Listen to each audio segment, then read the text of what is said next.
You ready, Chris? You ready, Ben? Let's get it. Man, let's get it, man. Welcome to the Follow Then Lead podcast. And we're here with our special guest, Stephanie Munoz. Welcome. Hello. How you doing? I'm fabulous. Oh, yeah? Mm-hmm. You look good? Thank you. Yeah. I feel good. Look good, feel good, play good, right? Yes. Deion Sanders' motto. So who are you? Like, what do you do? You can tell us a little bit about yourself? So I am a single mom. I am an entrepreneur, designer and stylist, and honestly, just hustler at heart. I'm currently working on building my brand. I think that I have finally found my niche. I think that I have definitely found my business avenue. Yeah. Okay. I mean, there's a lot of stuff. I'm a whole lot of stuff. So you're doing a lot of things. I'm doing a lot of things. I mean, I think like I was telling you earlier, I am taking my real estate classes. And the reason for that is I played Monopoly last year for my first time ever. Now, I'm about to be 33. I know I don't look it. But, yes, the first time ever I've seen my male cousins play it, right? And I was like, oh, this is so boring. Like, they get so intense about it. I played it. I got played. It's real life. They bought my blocks. I was like, hold up, what is this? And then it hit me. I'm like, oh. It's a game of life. Yo, this is how they're doing it. So I was like, okay, that's it. It's a wrap. I've decided what I'm going to do. I'm also going to take my real estate courses. I'm going to pass this exam. I'm going to become a real estate agent. I'm going to make some money. But also, I'm going to start monopolizing. I'm going to start buying property. I'm going to start buying blocks too. I want to get into commercial property. Basically, at the end of the day, I want to feel like I was able to do everything and anything. I think a lot of times in society we are made to feel that we can only do one thing, and we got to do that one thing really good. In reality, I'm a jack of all trades. I'm good at a lot of things. Why would I stop at one? Right. Nobody's gonna stop me. And that's a good way to be. Especially as a mom, you're molding her to think outside the box. 1,000%. And the way school tries to train you to be like a slave almost. Like, pretty much. Listen to what I say, do this, do that, so then you can go work for somebody. This is your routine. Life, right? You walk in at 7:45, you get out at this time. Yeah. You know what I mean? My daughter comes with me to almost every business venture that I have going on. And I tell her, ask questions when you're curious. You can look around places. So for one, I'm currently working on my women's line. And it's a 70s luxury brand. I'm super excited to launch it. It's going to be happening sometime in the fall. But in between there, I'm also doing sort of like a sexy, comfortable home loungewear for women. Okay. I want women who are married, in relationships, single, moms. You can be home and you can be comfortable, but you can still be sexy. I mean, every man in the world will say exactly that's what right? I want. I don't want you to get too comfortable. Right. And I love to steal my boyfriend's shirts. So yeah. I designed this boyfriend shirt. The fabric is incredible. It clings on the body. I think the men will be super grateful for that and appreciative of it. And the girls would just definitely love the comfort and just the feel for it. There's a sense of sensuality and comfort all at once. So we're actually working on that right now with my manufacturer, who is a local, he has a local factory out here in Mass. One of the things that's important for me is that I don't want to outsource outside of the country too much, just, per values, morals, and principles. And he's also Dominican, which is great because I'm Dominican and Puerto Rican, so I'm always here to support the Lion community. So I take her with me to the factory, and she walks around and she asks her questions, and her curiosity, you can just see her, But what I want to show her is that mom is always on the move, always doing something. Mommy is her own boss. And I don't want her to think that that's the only avenue or route to go, because no shame on anybody that wants to do the regular 9 to 5. I just personally couldn't do it. But I just want her to see because she's like, but mommy, aren't you in school too? I was like, yep. And I do this and I do this. Nothing can stop, nothing can get in the way. Mm-hmm. There is no limit. There's no limit. Only you limit yourself. Right. Yeah, so I have my hands on a lot of different things right now. That's great. A lot of things. So could you tell us about your business? What is the brand, and then what do you Yes. So the brand is Impose Fashion. So that's pretty much like the main name, I guess. Like that's like the where all the other things work under. It's the umbrella. And so you have Impose Fashion, which will work or pretty much deal with like women's retail or just retail in general. And then there's women, Impose Styles, which I focus on the styling services, personal shopping. I also do wardrobe audits. So I'll go into your house, I reorganize your closet, remove old pieces that you don't need or you're trying to hold on to. It's time to let go. I'm there to be like, give it to me. We're getting something new. I do image consulting in there. So I pretty much see myself like a fashion therapist when it comes to that aspect of my business. It's not just about buying clothes and styling people. It's a lot of instilling confidence in my clients, really allowing them to see themselves from a different point of view, truly like loving themselves or relearning how to love themselves. And for me, fashion has always been such an important part of like my life. Image is a big thing, especially as a business person. You're a walking business card. You are a walking entity.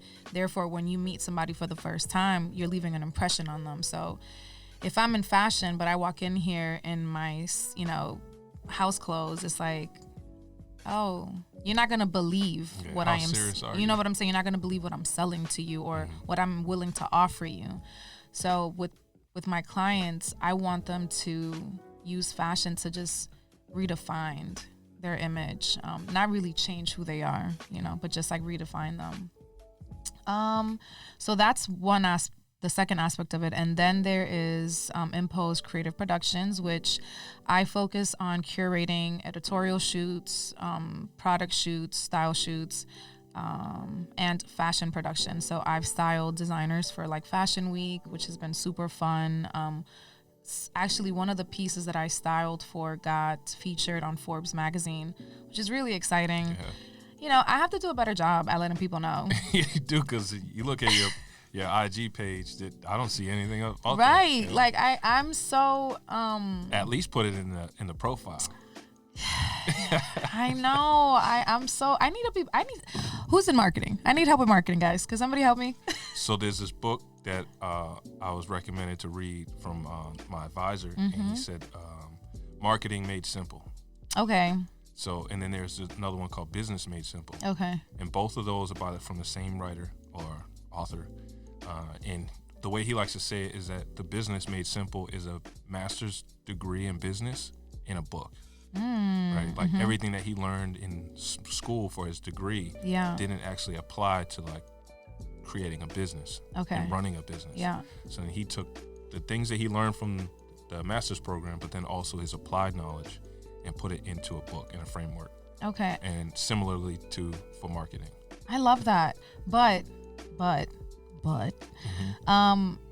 love to read. It's so hard for me to read books like that. Audiobook. Okay, audio. Yeah, I can't read those books either. I'll put it in an audiobook and I'm listening to it on the drive, wherever, all the time. It's like, it makes it so much easier to like listen and hear it, and then you can pull out while you're driving. Right. Okay, I like that, audio. Even podcasts are really good. It's just like finding like really good podcasts, with people who are going to be offering really good information and like things of that nature. But I think marketing for me has been a struggle, because as a full-time single mom, I feel guilty already that I'm always emailing, on the phone talking to somebody. I'm obviously investing time with her, but I just sometimes feel so guilty. So having to be on social media all the time, posting or, staying relevant and engaging, it's tough. That's a whole other job on its own. Oh my God. And as much as I love to dibble and dabble on everything, I think it's really important for me to still be mom. That's like my number one job. That's 24/7 right there. And then everything else, is second. But I remember having a conversation with my daughter, because last year when COVID happened, we were all in a very weird place. We didn't really know what was going to happen with jobs and stuff. And I was like, I don't have time to wait for somebody to tell me you're fired or you're laid off because we can't afford to keep you on board with all of this happening.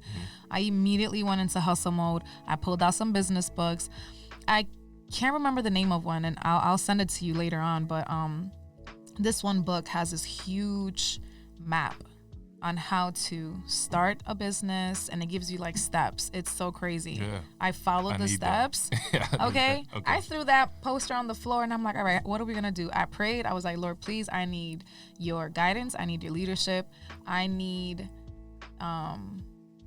help right now. Yeah.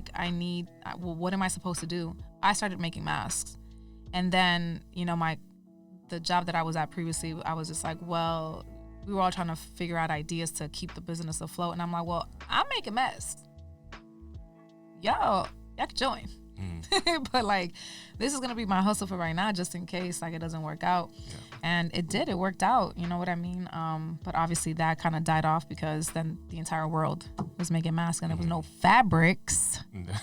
Okay. Everybody wanted to take the damn elastics. I was like, I can't do this. So how has COVID impacted, say, the production of the things that you're doing for Impose? Truthfully, it's refocused me. Like, for a very long time, I was putting my energy into somebody else's business and putting mine at the back burner. And during COVID, it was a moment where, like, no, Steph, like, I think you need to finally do it. Like, just throw yourself 100% into your business and just make it happen. And that's what ended up happening. Like, I was scared. And once like I got laid off, I was like, God, what are we going to do? Like, I'm freaking out, but I know you're not going to abandon me, but still I'm freaking out. Help me. Yeah.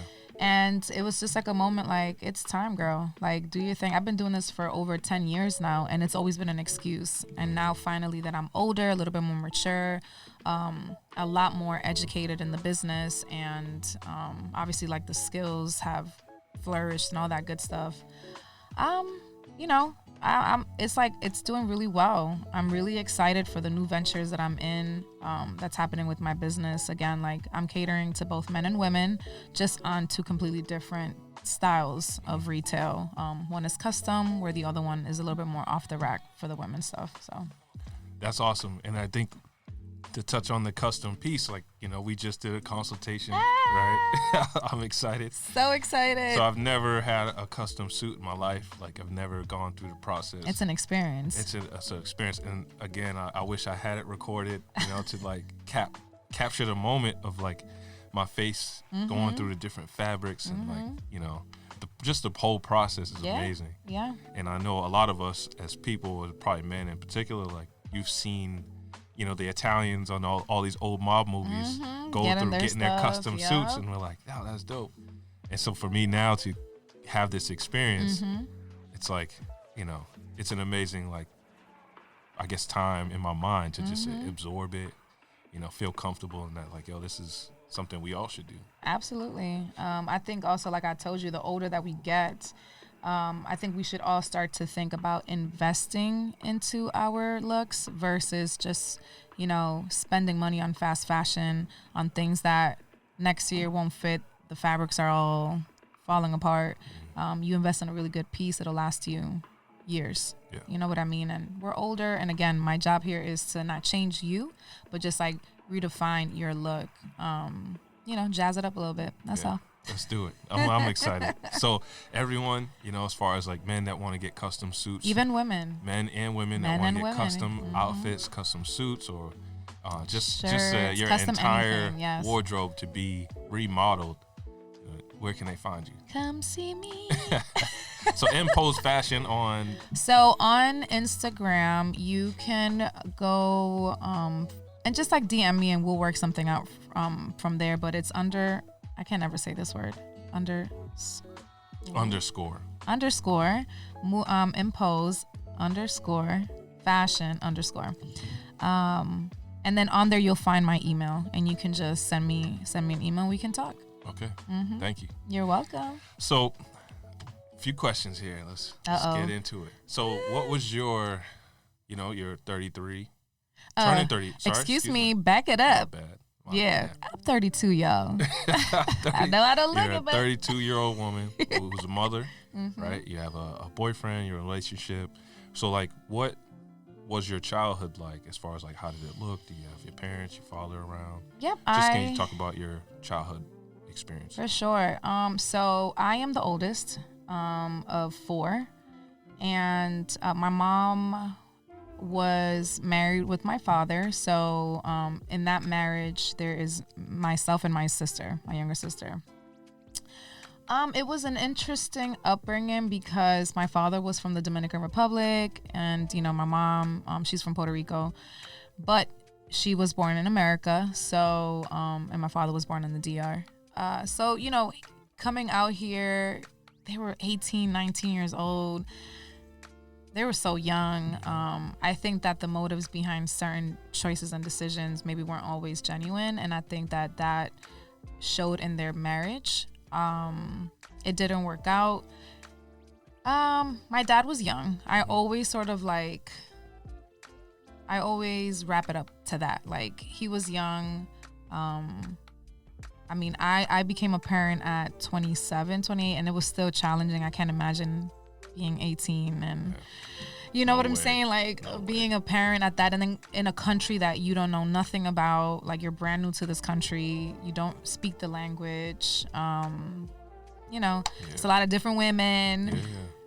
So there was a lot of everything. And so my mom was, very hard worker. She was a nurse, and she still is. But she worked a lot, and my dad worked a lot. My dad owns a business, and so the entrepreneurial, I guess, spirit always stemmed from seeing him owning his own stuff. But he was never really home.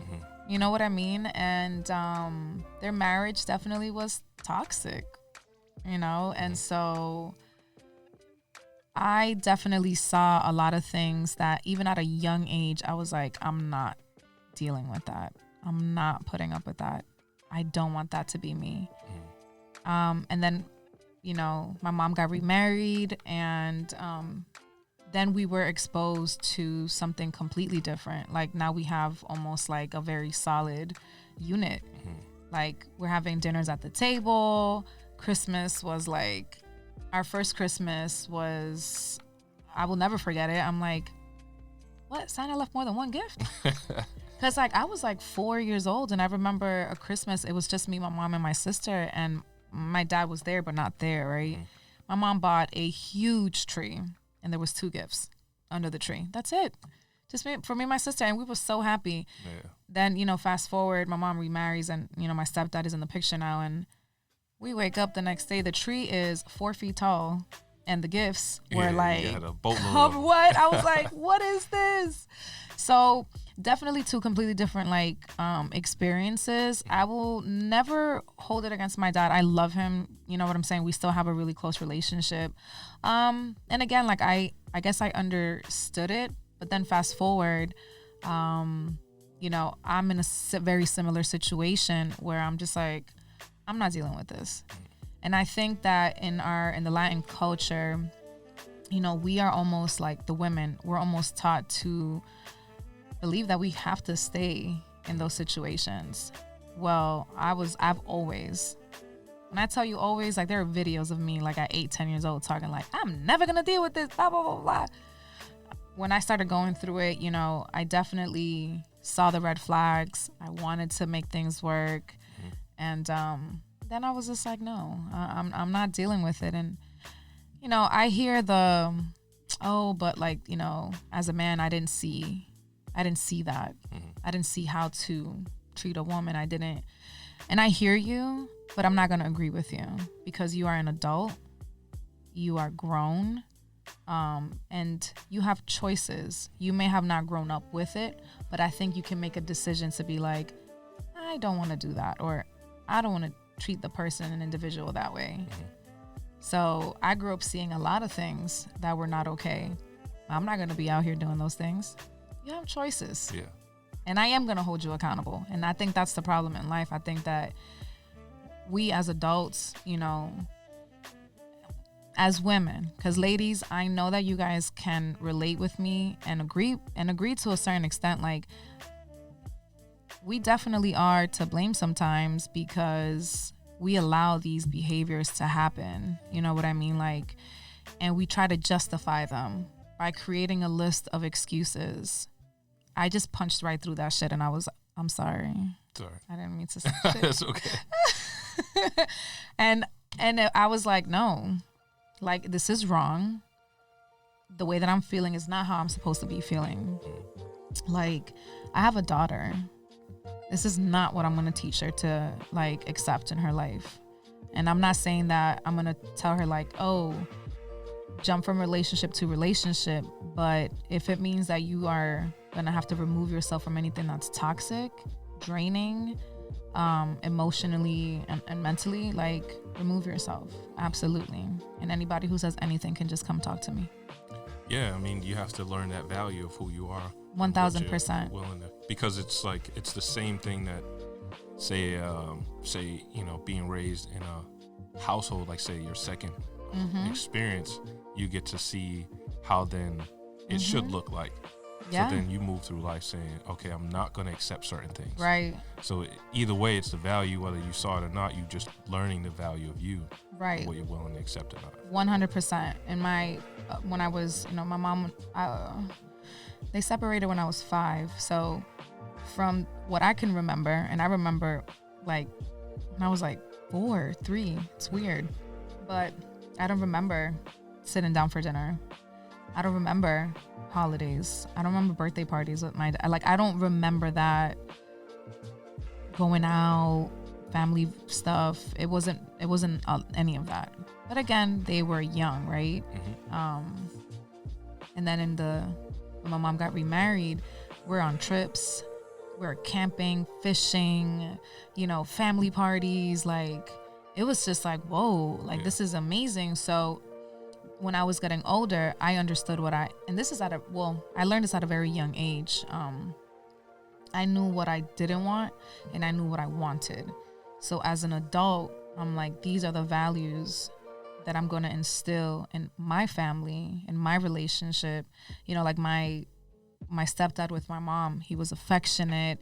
He complimented her. You know what I mean? Like, he was always gassing her up. I'm like, yes. You know what I mean? Like, that's what I like to see. That's what I want. Like, I want a man to love me that much that, you know, he's doing everything in his power to make sure that, like, you know, we have everything that we need. Like, emotionally, physically, everything. Financially. I always used to say, like, we didn't grow up rich, but it always felt like we were, because we had everything we needed. Like, everything that we wanted. I really didn't know what that was, because it was like, well, I don't know what I want. And if I want it, it's probably going to be no, because it's probably something that's unnecessary, you know, like something materialistically. So I always felt rich in that element. Like, there's so much love. There's laughter in this house. Like, there's adventures, things that, you know, now that I have my kid, I'm like, I mean, she's so spoiled now. Like, she gets everything. Yeah. So, but I also did see things between my mother and my father that now, even though my daughter's father and I are not together, there are things that I'm like, I need to be the change, right? I don't want to go until my daughter's 15 for us to actually be cordial. We're not doing that. Like, we're adults again. Like, I'm going to do everything in my power to make sure that, you know, you guys have a line of communication. You guys are consistent with one another. And he's a great father. Like, so I never take anything away from him. So he is always present. Like, he's there. So that makes it easier to be able to just be like, nope. Yeah. You know, do your thing. I'm not going to interfere with that. So. And that's great, because that's probably not commonplace. Right. In those type of co-parenting situations. Yeah, I know. Whether from one or the other side, where, you know. It's not easy, though. But I could not imagine. I don't like the drama. I really don't. I don't.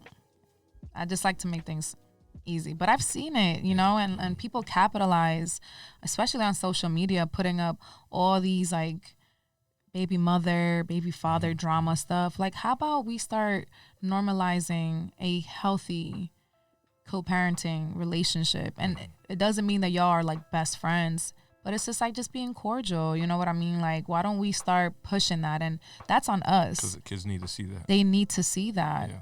And that's something that, you know, even if I'm upset at her father, like, I try my hardest never to let her see that. You know what I'm saying? Like, because it's like, for what? What's the point? You know what I mean? Like, and my daughter's extremely intelligent. Like, she's very smart, you know? Yeah. So I think I've done a really good job at keeping, you know, a sense of cordialness between us and just something healthy. Whatever individually we may be dealing with, that never affects our co-parenting. When it comes to our kid, like, it's like, no. Everything else can just take a break for now. So that's great. And so you mentioned a couple like things that you learned from both your fathers. And so I'll ask you two things. So what are some like specific things that you learned just for you, right? And then maybe also from what you were looking for from, you know, husband, boyfriend, whatever. Okay, so both my dads are carpenters by trade. Like, they are good at everything.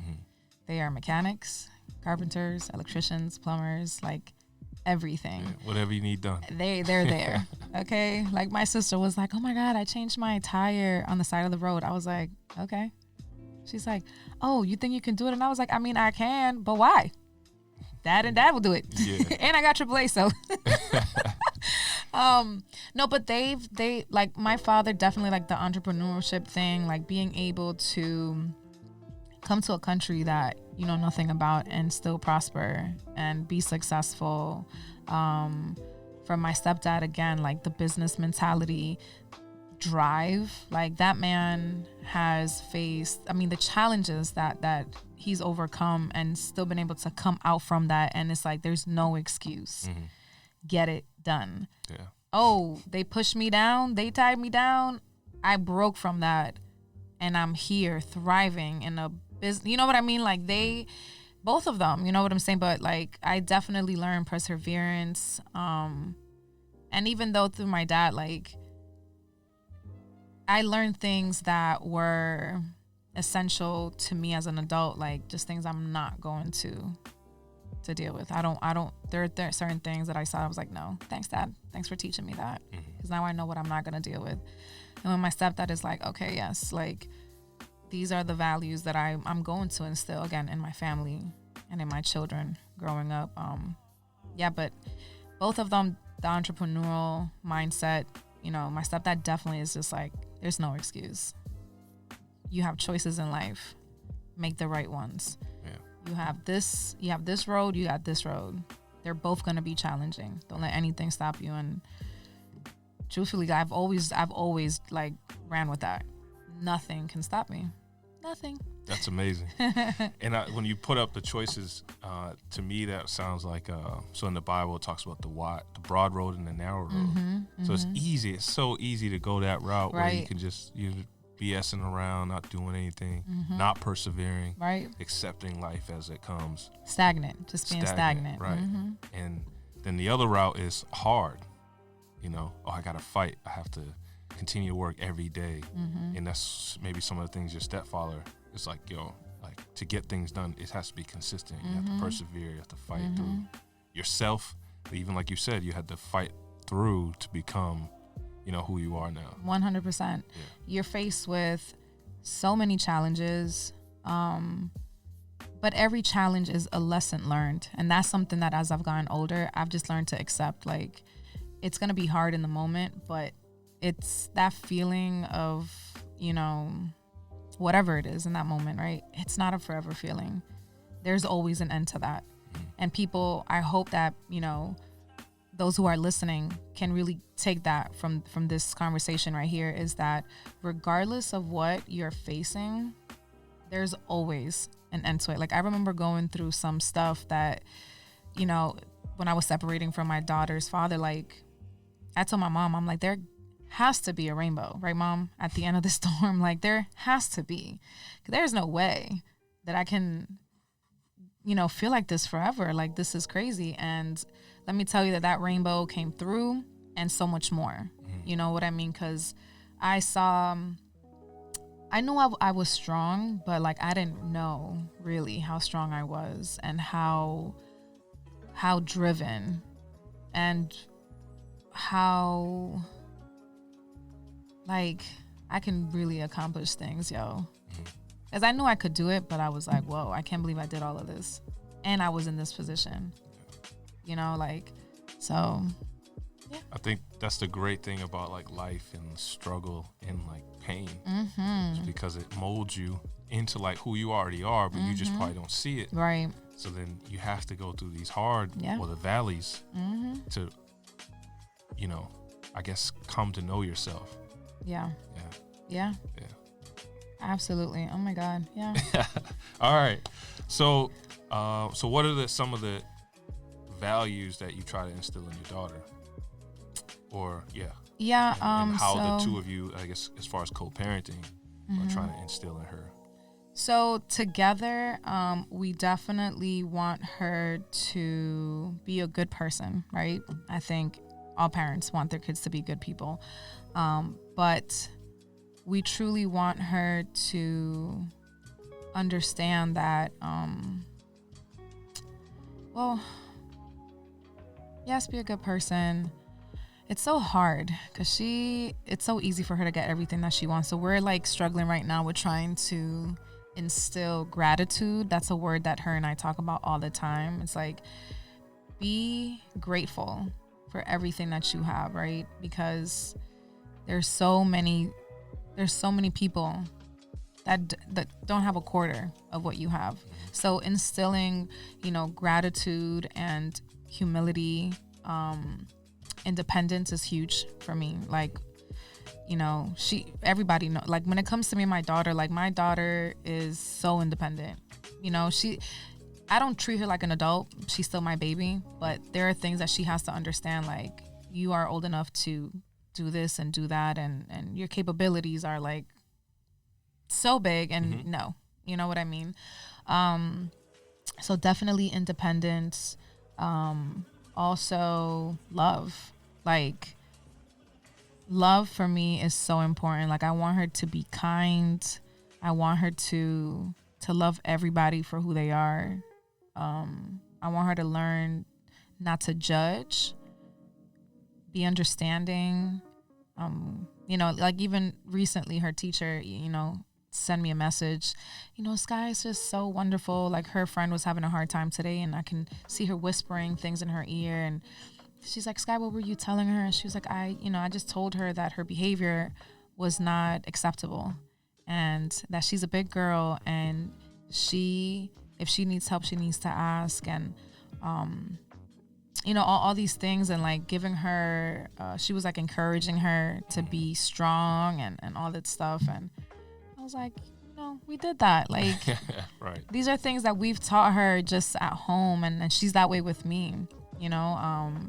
So what else? Family values is extremely important. Okay. Like, I'm such a family-oriented person. Like, my family, we are very close. So again, I'm the oldest of 4. Me and my siblings are tight. Like, those are my road dogs. You know, me and my cousins, there's 6 of us, 6 girls. Wow. Growing up, we really didn't need friends. We had each other, right? I was always a social butterfly, but that was my crew.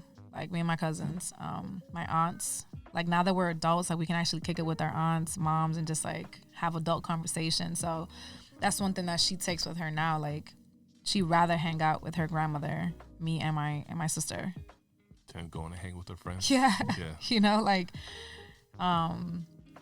so definitely family. You know, we sit down at the table to eat, even if it's just her and I. A love of music. I definitely want her to be worldly, like in culture. So I try my best to introduce her to different things. What else? So many things. But again, parents, moms and dads, like, there is no book to being a perfect parent. Like, this is all a learning curve forever. Because even when they're adults, like, we have to learn how to adapt to their selves, whoever they are, right? And like allowing them to communicate that to you. Oh, communication. Yeah. That's another thing that I am huge with my daughter. It is so important for her to learn how to communicate her feelings, her emotions. I allow her to feel. I allow her to be, emotional, because we are all emotional creatures. But I'm also teaching her how to have control over that, but communicate to me. What are you upset about? What's making you sad? Like, she's 5 and we have conversations like, she's like, Mom, are you okay? I'm a little stressed out today. Well, why are you stressed? Well, what is stressed? I'll explain to her what it is. Yeah. Well, why are you stressed, Mommy? I'll explain to her. Because a lot of, like, when we were growing up, our parents would try to cover everything up. Yeah. And then we become adults and we don't know how to deal with that stuff. Cycle. Yeah. I talk to my kid a lot. Like, we talk. So that's really important. Communication is, like, huge for me. Yeah, huge. That's awesome. Yeah. Yeah, that's the way it should be. So we can become adults that are not reactionary. Right? Yes. We understand our emotions in the moment. Mm-hmm. Like, okay, you know that whole saying, I'm feeling some kind of way. Yeah. What way? What way? Yeah. What are you like, feeling? What are you feeling? Tell me. Yeah, say it. Like, what are you feeling exactly? Tell me more. Don't tell me I'm feeling some kind of way, because I don't care. I don't know what that is. Yeah, I don't know what that doesn't mean anything to me. I can't read Are you happy? Yeah. Talk or to you mad? me. Like, what is it? So yeah, I think it's for us as, our age, and like pouring into the youth and our children, and for me, nieces and nephews, and then when I do have them, is that understanding that, okay, I have emotions, I have to acknowledge them, and then communicate them in a way that is healthy. Even if I'm mad, it's like, okay, I can't react. I have to acknowledge I'm mad about this. Now I need to communicate that to you, because maybe I just don't like the way you did this or the way you said this. And it's very simple to say that. I didn't really appreciate the way you said that to me. Yes. Oh, well, then they might get mad, but that's not on you now. Or sometimes they don't even know how to receive that. They don't, because they don't know. We don't know communication generally as people. So I think that's very important. I think it's great. Oh, yeah. I got a question for you, since you got questions for me. All right, we'll take it. With that, right, piggybacking off communication, as we all know, women can talk. Right. And we don't have a problem sharing our feelings. Yeah. So how is it that we can get men to be more comfortable with communicating those feelings? Because when we say, I'm feeling some type of way, we're going to tell you, right? Not all the time. But most times. Okay. Well, you know what? We won't tell you in that moment. Yeah, eventually. Give me a few days. A few days. But you mad for 2 days walking around the house. Right. I'm supposed to know why you mad. But you guys are even worse. You guys won't even say, I'm feeling some type of way. You guys will hold those feelings. It's like a bottle until it bursts. And sometimes they don't even burst. Yeah, it just implodes almost. It's like you guys are going through stuff, whether it's financial, work-related, family-related, friends. You guys don't talk about those things. So as let's say, as your partner or a family member, a friend, like, how do we get men to be more comfortable with that? First, I'll share with my life journey with that. And then I'll go into maybe my idea on how this works. Okay. Because I guess it all boils down to communication, I guess, in its core. Key, man. For men and women, especially for men, to learn that from other men how to communicate. Yeah. It might not be emotional like the way maybe women do, but it's just understanding. Like, right. Like, okay, bro, like, how did you deal with this? Because life is all transitions. And this is what this is really about, is like helping each other through transitions in life. And so, like, okay, maybe I'm having a child as a man. I'm going to talk to men that have children. Like, yo, how did you deal with her when she's going through all the damn hormones? Yeah. These changes. Yeah. Like, and I'm want to walk around like, oh, because she's barking at me, right? But, now I have to learn how to deal with it in a way that's beneficial for us, because I'm built to handle that type of weight.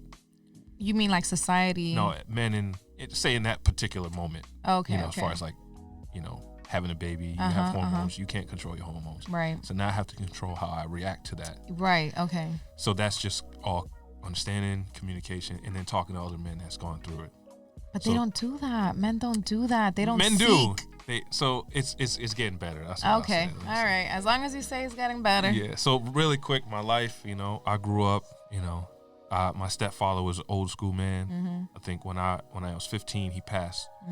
He was 50, I think, 50 or 55. That's young. Yes, he was young but older, right? Okay. So my mom was 30, like in her 30s. Okay. So you know what I mean? He's an older I generational see. guy. Yeah. My grandfather was around. He's older generation. Okay. My uncle learned from my grandfather, so he's you know, in the mold. And I'm similar. Like I kind of was raised around it, so I'm that way. I feel like I'm balanced. But anyway, my stepfather passes. Now I'm like the man of the house. And then I'm told from my stepbrother, like, yo, you got to be the man. You can't show emotion. You got to be this, That's that. so crazy. Because that's what the model was, right? And so now I'm going through life as a 15-year-old kid. I wanted to do all these different things, but now I can't. And now I'm told I can't show emotion, so I just got to bottle it up. And then that just kind of spewed into being a young adult, trying to be in relationships. Oh, boy. Women are asking for more. I don't know how to communicate. I have fears and insecurities, all these things that I've been dealing with, and I don't know how. I'm afraid and I'm prideful, things we were talking about earlier, and so I don't know how to express. And then it's just through years of that same cycle, I was like, what? How do I break out of this? I can't. And I just went into kind of like a depression. So all in all, I start talking to people like slightly, like, you know, friends that are around. My boy and his wife now, she's a therapist. Okay. And so she was always around. We were roommates. Okay. And so she'd be like, oh, you know, you ever think about therapy? You know, learn to communicate. Everybody needs it. Right. And I wasn't receptive to it. Like one of my girlfriends in the past, she was going to school to be a therapist. Yeah. And she would ask me questions like, you know, who are you? You know, just like, I'm like, yo, don't try to psychoanalyze me. There's nothing wrong with me, right? But there was. Yeah, we all got issues. Anyway, get to this place, Valley, therapy, and starting to have to communicate. Because I know the only way to get out of this, I have to communicate. So I'm starting to talk and starting to express myself. And then I'm like now, a bubble of emotion. I'm telling everybody about everything. I'm like, you know, throwing up my emotion. And now it's like, all right, you got to learn balance. So like that's my process. So now like I have to communicate. I was in a relationship recently where I'm like, yo, I'm not putting up with non-communication at all. Yeah. I grew up in a household like that from neither my mom and my stepfather. Yeah. So it's like, I'm not putting up with that at all. We're going to communicate about everything. Like, I mean, within reason. We don't have to communicate about every little detail. But things that matter. Right. Things that impact you, impact me. Yeah. Impact us together. And so I'm adamant on it.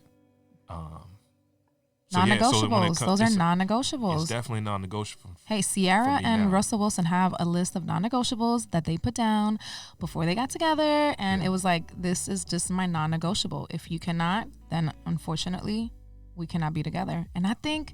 And that's okay. Yes, people need to have that. Yeah. I think if people really start focusing on truly what it is that they need and that they require, I mean, you really start to filter out the people that are not for you. You have to get to that point of that self-awareness. It's a long journey to understand yourself and then what works. Yeah. So quickly to answer that, and then I'll touch on that really quick. You asked me a simple question and I'm gonna ramble. But so now I communicate, right? And so as far as how men can communicate, it's really just asking questions. Okay. I think that was the biggest thing that I learned was to ask someone because I don't know. And it's just acknowledging, and it's okay not to know because you're not supposed to know what you don't know. Yeah. You know, the only way to know is just to find out from others. And so read a book or listen to a podcast or listen to a YouTube. There's people talking all the time. But then there's so many people around us in our families that don't communicate, but mainly if you just ask the question, they probably will. Right. And so I just learned that, like, that's all the men that I have around, like asking questions. Yo, how do you do this? How do you do that? How do you deal with this? How do you deal with that? Have you ever dealt with depression? Like, oh yeah, I deal with it. I've dealt with it. You know, this is how. I'm going through it right now. Yeah. You know, and so then it's like a form of therapy for you and them. Yep. So then they can learn to communicate, but then you're getting the information that you need to deal with the things in life. 100%. It's like follow and lead, right? It's just communicate to then get what you need so then you can give to others. Yep. And so I think as far as men, it's just we got a lot of fear and pride, and those two things really hold us back from giving women what they need and our children. Yep. For many reasons, and probably won't be able to talk about that right now, but yeah, those are some of the answers. And so a way I probably think that it could, just by asking questions, we can get answers to be better at communicating. Yeah, I think so really quick, as far as like, especially dealing with women, we have a lot of fear. Because like, what if I'm not good enough? What if I'm not man enough? What if I'm not strong enough? Like, all of these like vast a range of emotions that I think with the right woman, expressing those things gives you a sense of security that I am connecting with you, and I'm expressing those deep things within 100%. But then you're also able to, be the rib and protect me in those areas and support me and like build me up in that. So it's like, if we never do it, we'll never get what we need, and neither will you. So it all really stems from us as the man, like leader, to do it. Yeah. Because we'll never get it if we don't get it. Amen. We'll never get answers from the brothers that we need to get, but we'll never get the love that we need from you until we open that door. Yeah, man. Yeah. Damn. That's like in Lauryn Hill's album. So we're just gonna leave it at that right there. Yeah, that's it. That's pretty much it. That is very true. Very true. Yeah, life is hard, man. I think it's Will Smith says it. He's like, on the other side of our greatest fear is what we need. Yeah. Right. And on the other side of my greatest fear of expressing myself is exactly what I need. Yeah. And so I got a woman that's going to be supportive and loving, caring. I got to express myself. Be vulnerable. Be vulnerable. Transparent, expression. Yeah. Because there's freedom for you. Yes. Like, there is so much freedom. And like, you can just be in the house. You don't got to put on this front, or I got to be hard. Like, just play, laugh, goof around. Yes. You know what I mean? Just calm down. Like, home should be safe. It's you your can sanctuary. put on that when you get outside the world, but when you get home, it should be safe. But we have to be the creators of that safety. Yeah. Yep. Right? You're the molder of it, but we're the creator of it. Because I have to first give you safety. That's right. And then you give me safety. And our safeties obviously look different. Yeah. Right? But that is absolutely true. That is absolutely true. And it all starts by just communicating, setting your boundaries from the beginning. Letting them know what you are willing to, what you're not willing to. Actually, forget it. Just tell them what you're not willing to accept, because everything else will just play itself out. Because you can compromise a lot of the other stuff. Yeah, because relationships is a lot about it is compromising. You know what I mean? So yeah, if you, from the beginning, let them know this is what I'm not doing. These are my non-negotiables. If you can't, then okay. See you later. All right, so last couple questions. And these are, I guess our segment. So what is manhood to you? Manhood. Yeah. What defines manhood? What defines manhood? So, very interesting, because I think I have like two views of it. For one is the one that I grew up seeing. Very quote unquote manly, right? You have the man of the house. He's a provider. He's a protector. He knows everything, from fixing whatever in the house to whatever. And like in my household, we over communicated. Like my stepdad and my mom's relationship, I admired so much because they were able to communicate about every single thing. But one of the things that I would see was like he would kind of hold back a little bit early on about like financial stuff, which is always like triggering for a man because he's the provider, right? And so I would see him like, he would get checks at the house. My mom would take them, open them up, put it in the bank account. She would handle the bills from the money that he was, bringing in. And my mom had her job too, right? But that was her money. Like he was like, this, like, you use this money, you know what I'm saying? Like, I'm gonna take care of this. I take care. So then I'm an adult. I am extremely independent. So to have, I guess, experienced situations where I pretty much had to take care of everything myself. You know what I mean? But in the back of my mind, I'm like, but growing up, like, these men, even my dad, like, he's a provider. He's the protector. He's all of this, you know? So I guess To define manhood. It's difficult in my position because... Okay, ideal-wise, or, you know... Yeah, ideally, right? The picture as of a what woman, it should be. Yeah. what would I expect from, like, my partner, right? I mean, I seek for someone who is gonna protect, you know, who's gonna make me and my children feel safe, who can provide 100%. Like, I am a provider myself, but, like, I want to make sure that, like, you have your own stuff. Somebody who is going to love me the way that Stephanie needs to be loved. Who can fulfill those love languages that I need for me. Who is going to be my,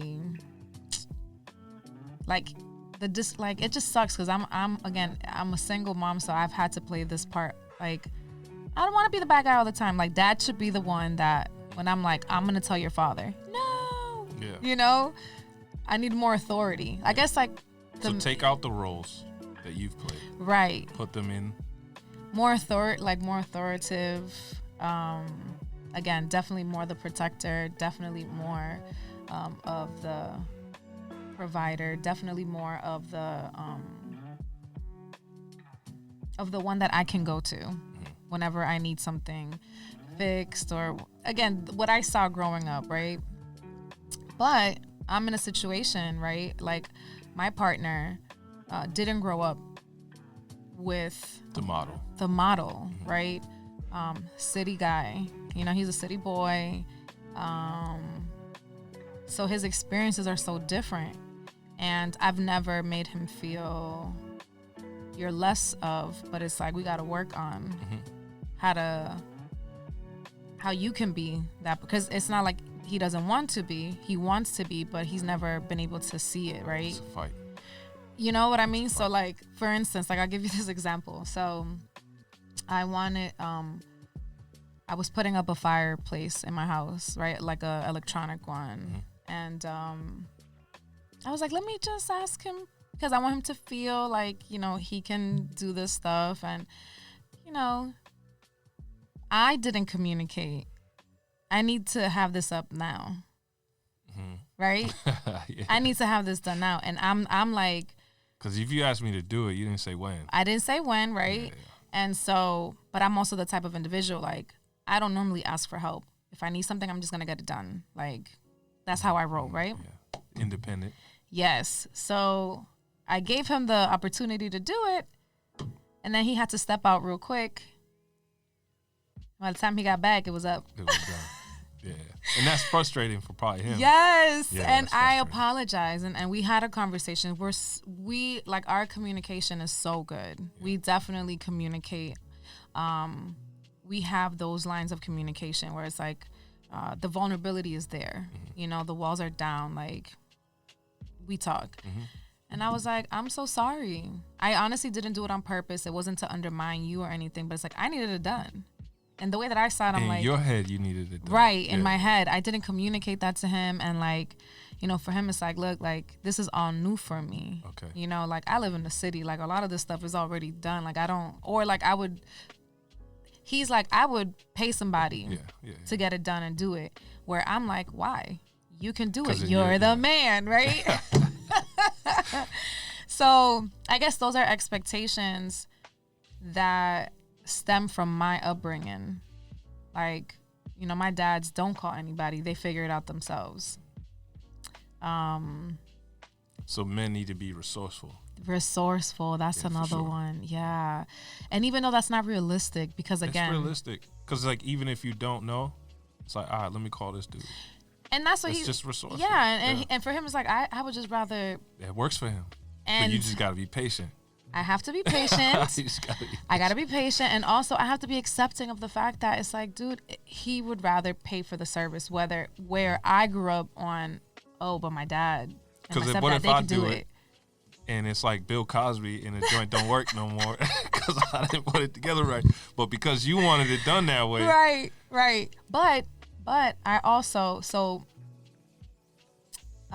we've been dating for 2 years now, so. Now, right, I'm in a place where I'm just like, why not? Why can't he call somebody and have somebody pay somebody to do it? If you're okay with spending the money on that, right, go for it. Because if I need it done ASAP and you can't do that, why am I going to get upset because you can't do that? So I think that now I'm also kind of working off on like, okay, so yes, I grew up on these values of what men should be doing in the house and providing and stuff, where now this is my reality, right? And it's okay, it's perfectly fine. Him and I had a conversation about gender roles. Okay. And he was like, how do you feel about splitting bills and in the house, all this stuff? I was like, well, yeah, that goes back to the core. So this is the thing for me, it's just like I've taken care of me for so long by myself, and it's not that like he needs to do it. It's like I just want him to want to provide for me, like seeing my mom in her marriage, like my stepdad wanted to provide for my mother. Like I want to cater to her, I want to give her everything. So I've always taken care of me, so it's not a matter of like you have to do it. I would want you to want to do it for me. So that was a conversation that him and I had, and he was like, okay, because I was in a situation where it was like, you have to take care of this. Like, you're the man, you got to pay for everything. Yeah. My friend's husbands pay. You know what I mean? Those things don't really work. And I told him, that's not how I view things. Again. We're very resistant to that. Yes. Yeah. And I mean, if the delivery, if I'm telling you, you got to do it, like, nobody's going to want to take care of your ass if you're acting like that. Nope. But in all honesty, genuinely, like, it's like, I've done it for me for a while. It would just be really nice to have somebody to just be like, nah, I want to provide this for you financially, and it's not because I can't, it's just like, now as far as bills goes, like if you are in a position financially where you are making more money than I am, I think it makes sense maybe that you take the larger load, because I physically cannot provide as much as you can, right? Mm-hmm. If we're both on the same level, or if I make more money, then okay, then I'm just like, that makes sense that I'm going to take a little bit of the bigger boat, right, of it. It just works with whatever you guys agree to and come to your own. Exactly. Yeah. But like now stuff in the house, listen, we're both grown. We both lived alone. You know what it's like to keep a clean home. I'm a stickler about a clean house, okay? So, and I say this to him, I am particular about certain stuff. I don't expect you to be this way, but just, if you see something, pick it up. That's it. You know what I'm saying? If I cook, you're going to do the dishes. If you cook, I do the dishes. I've never had to ask him, go take the garbage. He does that all on his own, but I do it at home. You know what I mean? Like, I don't need him to do it, but he does it.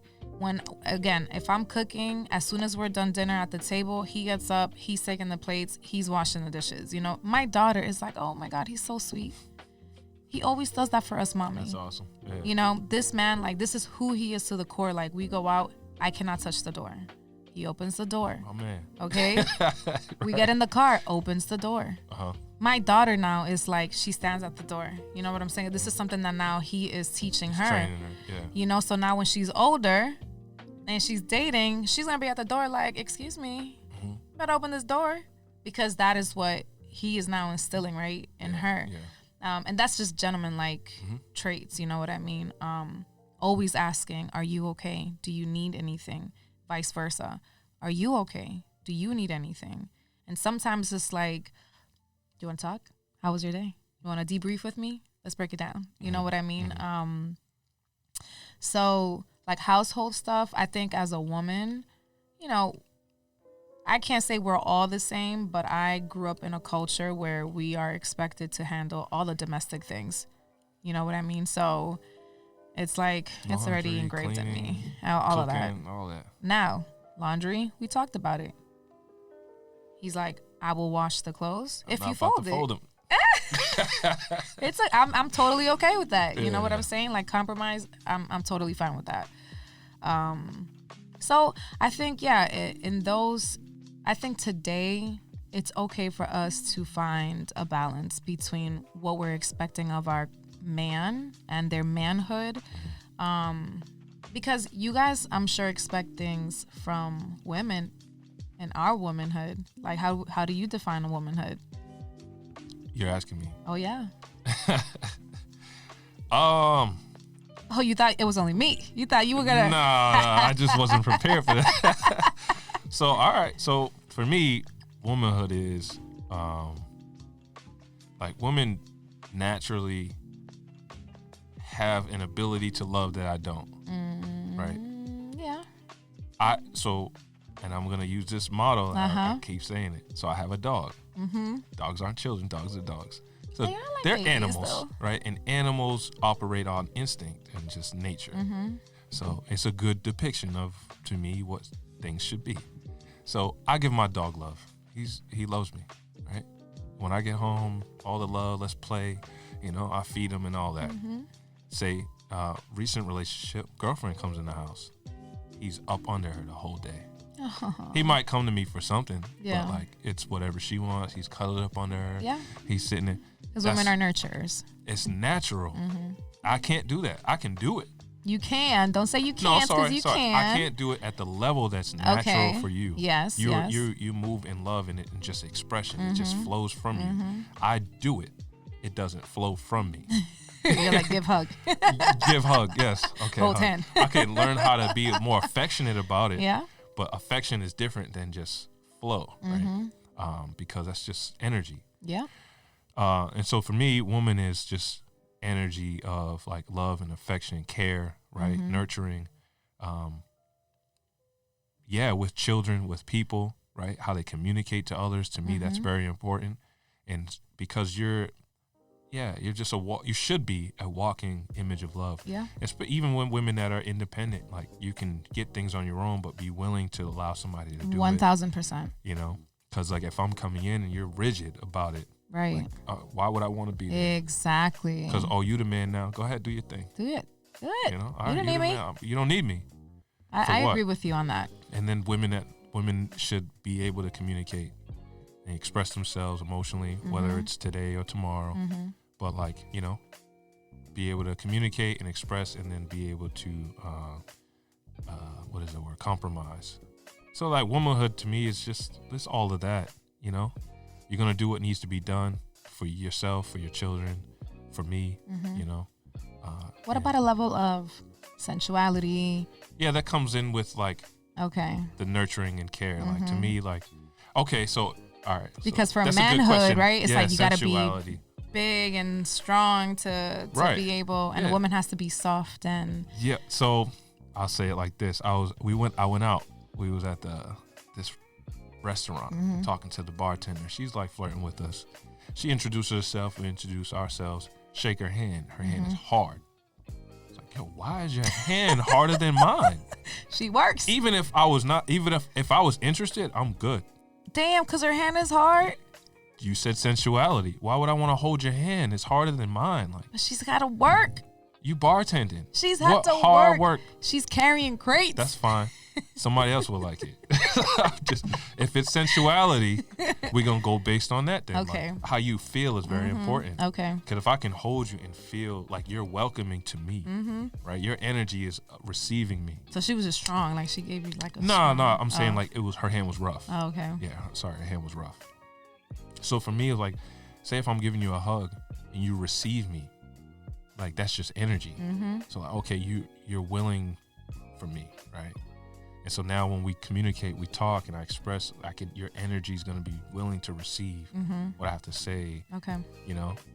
And so that to me, a lot of men could say that that's A part of womanhood. a part of womanhood, because if you're not willing to listen, you're not willing to receive some things, because women will always be, people in general will always be in a state to learn. Yep. Right. Women are in a women are in a state to, when their children learn from their fathers. Okay. And then they move from learning from their fathers to learning from their husband. Mm-hmm. Right. Or their partner. Their partner, yeah. In ways to like how to be loved and how to express themselves Yeah. in that way. Women have the power to mold men into being better leaders, better husbands, better. Yeah. But always being willing to receive from me is very, very important. Okay. Because that's a form of like honor and respect. Like, What are they receiving though? like just guidance. I don't know, affection. Being told what to do? No, like okay. it's not like I don't. I just had to throw that in there. Yeah, like I'm not like, yo, you need to, X, Y, Z. Because some men feel that way. Some men feel like, oh, because I'm a provider and I'm this and I'm that, you have to, Yeah. do as I say. Yeah. It don't work that way no more. It doesn't work that way. Hold on. So yeah, I think so. Womanhood is all that, and just being willing to like you can wear sneakers, relax around the house, but when we go out, Dress up. Yeah, like I want to feel good when I see you get up, for us to go together, go somewhere. Yeah, and I think a lot of that definitely applies to preference. Yeah. That's a preference because some guys might prefer their girls not to wear heels and be a sneakerhead type. No way. I think so. No way. Yeah. If so, to me, it's a level of insecurity. No, Because- I know no, couples that are listen. like in the sneaker culture, like that's their thing. Okay. Like she you wears might be right. heels, He might but be- like he loves that about their like you know what I'm saying, their relationship. Like that you're right, but I'm saying like it's more like when we go out and it's like we're going to a gala okay, yeah. and you dress up. You don't want her to pull up in some checks underneath her dress. He might like that. He might like that. But if I walk up and I'm gonna look at, I want to be like, wow, because nobody's asking Rihanna or Beyonce or whoever they look at as one of the most beautiful women in the world to be walking around in sneakers. You know what I'm saying? I guess, yeah. Because it's like I want to have that moment of wow. So I get what I'm saying? Yeah, I think that definitely falls a little bit under like you also have an expectation, a little bit of an expectation for your woman, right, to look a certain way because again, it's your preference. Like you want her to be that way. That's the same thing with women and men. We like you guys in your gray suits. But sometimes we need you guys to dress up. And a lot of you guys don't like to wear dress shoes. Okay. With outfits. And sometimes we need y'all to clean it up. Yeah. And sneakers cannot be the way all the time. No, it can't be the way all the time. Okay, so if we're going to have this, I need my woman, I need you to dress up too. Yeah. Change your sneakers, please. It goes both Put on ways. some dress shoes. It goes both ways. So yeah, I think all So that appearance encapsulates falls it. in that manhood, womanhood category too. I think that the way that you appear as a man and as a woman, I think there are certain expectations. There's a level of expectation, that falls underneath that. Like, well, what does a strong? To be strong and at least to look like he can take somebody down if he has to. Yeah. Okay. So I guess that would all cover what my idea of like womanhood is. Okay. Yeah. Because to me, like, it's for me when I look at a woman, I want to like look and be like, okay, I can envision her being my wife when things get hard and then we're living on top of the mountain. And then also when I can envision her being the mother of my children. Yeah. Being caring, nurturing, Right. loving, molding, but also firm, So it's like they're not just going to push over you. Yeah. Because like, yeah, it's necessary. How do you know that though? How do you know prior to like having children, right? Like, do you think that you guys should get a pet? So you know how Me? like As a guy? if you want to see how she might be as a mom. No, that's much different.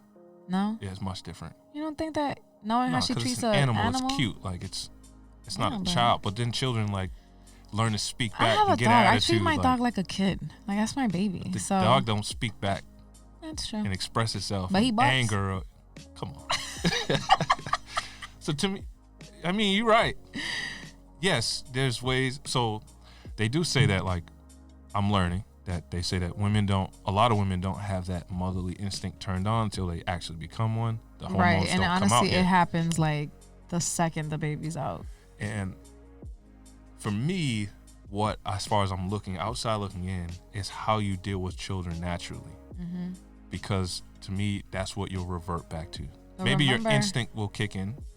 Yes, but it's easy for somebody to be like, to show this like motherly instinct with a child that's not theirs. Yeah. You know what I mean? It's very different when it's yours and now you're dealing with what real parenting is. Right. And so my thing is, if you're already rough and rigid with children that aren't yours. Oh, okay, yeah. Yeah, I can that's see what that. that's the way I'm looking at it. Like, if you're not already yeah. Loving and like, so that's maybe I need to work out of that. No, I mean, I think, again, it's just a perspective, and like everything in life, like opinions are all subjectives, and like a perspective is also subjective. Like nobody's ever right or wrong in that. So that's just the way that you see it. You know what I mean? So my boyfriend, he doesn't have any kids, right? But he has like 7 nieces and, a few like nephews. But one thing that he's always said that I've heard him talk about, with his friends, is like, he's like, the fact that she's a mom, like I'm able to already, almost like it's like a cheat sheet. Yeah, I see exactly how she is as a parent, and I love that. Mm-hmm. I know how she's gonna be, with our children. Like, so I feel super confident. Like, we're good. Yep, in that department, we're totally fine. And so for me coming in, not knowing, it's like, let me monitor how you are with my nieces and nephews. Yeah. How you are with your little cousins. She might be thinking that about you too, though.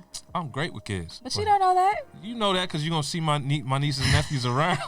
Again, that's the perspective that you see it as. Oh, because you can see me kind of playing around with them. But I'm also firm. Yeah, okay. Yeah, I'm also like fatherly. Yeah. Yeah, I'm also like, I feel like I need to see that. I need to see, like, how are you when you're not Mr. Nice Guy? Because mom is always the bad guy, okay? Because I'm always saying no, you can't, stop. Dad is always like, oh, I'm gonna play with you. I need to see what it is when it's affirmative action. Like, how are you going to be? I got no problem with that. It's like it's playtime, but then also it's playtime until you get close to the limit. Yeah, I'm teaching you. Mm-hmm. You get close to that limit. It's always a reminder. Yeah, don't step out of line. This is the way things need to be with everything, whatever it is. Yep. And that's what I'm learning with brothers. It's like, we have to be that way and creating that structure for the children. Right. And then we operate as far as man and woman together, like to how to mold them and be on the same page. Yep. But yeah, a lot of it comes from us too. Yeah. It should. I mean, especially if you're going to have kids, like that's extremely important for a woman to have a partner that she can lean on for that type of support. If my no isn't working, I need to make sure that you come through. Like, what did she say? Oh, they mean business. Yeah. Like, this is real. Yeah, because the kids learn to manipulate. Oh. They're going to like, they come to you, say no. They're like, oh, daddy, can I do it? And they get all nice and sweet. And be like, oh, yeah, go ahead. And let me tell you. Now I'm about to get in trouble. Yes. I say, yeah. Because they're going to be looking at you like, hello. Yeah. What'd I say? All right. So the last question. Okay. The segment, Who Am I? Is you defining, who you are and the characteristics that kind of make up. I am a strong woman. I am an independent woman. I am a caring, loyal, honest person. I'm fun. I'm all things great, whatever that is, like I'm adventurous. I love to try new things. But like, I think most importantly, like one of my biggest values is just like, I'm loyal and I'm honest. Nobody can ever say anything other than like, yeah, I always keep it real. But I definitely think that with my honesty, I am very good at making sure that when I'm delivering a message to somebody, I'm doing it in a way that I don't want to hurt anybody's feelings, but I need to get my point across. I want to make sure that I'm thorough with it. You know, I'm love. I am energy. I am, spiritual. I am driven. I'm passion, and I'm fiery, man, for sure. What else? I think all around, I'm me. Yeah. I'm an individual. I'm like no other.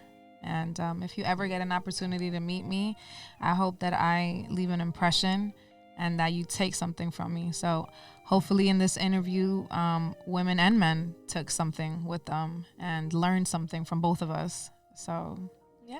All right. Well, thank you for your time. Thank you Where for having me. Where can people find you? Again, you can go on my Instagram. I have 2 pages. You can go on _impose_fashion. And that's more my personal, more like style page. And then you can also visit my creative page where you'll see some of my work where I do editorials, photo shoots and stuff on _impose_creative fashion. I think it's something like that. I don't know. You got so many Instagrams. All right. Whew. Well, thank you for your time. Thank you. God bless. Wishing everybody, an amazing year, a successful year, a prosperous year. So, all right. Same to you. Thank you. Thank you for listening to the Follow Then Lead podcast. You can reach us on social media at. The email is followthenleadinc@gmail.com. Instagram, Follow Then Lead Podcast. And our Twitter is Follow Then Lead P. Until next time. Take it easy. Word.